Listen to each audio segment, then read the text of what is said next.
জামাল ছিল এক জমির কৃষক। সারাদিনে দুমুঠো ভাত কপালে জুটত।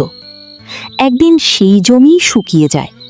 এ দেখে একদিন জামাল খুবই চিন্তিত হয়ে ওঠে আর বলে, হে আল্লাহ, আমাদের মতো মানুষের কপালে কি সুখ নাই? দিন শেষে জামাল ঘরে ফিরে তার স্ত্রী ও মেয়েকে বলল, এইভাবে আর কতদিন যাবে? আর পারা যায় না। জামালের ছোট মেয়েটি তাকে বলে, বাবা, আমার কাছে একটা বুদ্ধি আছে। তুমি আর মা মিলে আমাকে যেই 10 টাকাটা দিয়েছিলে, সেটা দিয়ে একটা বিরিয়ানির দোকান খোলা যাক। জামাল মেয়ের কথায় একটু অবাক হলেও অনেক সিদ্ধান্তের পর সে একটা বিরিয়ানির দোকান খুলল। প্রথম অতটা মানুষ না আসলেও জামালের বিরিয়ানির ঘ্রাণে মানুষের ভিড় শুরু হলো। সুতরাং ছোট একটি সুন্দর সিদ্ধান্তে আর স্বপ্ন ও পরিশ্রমে 10 টাকাও সফলতা বয়ে আনে।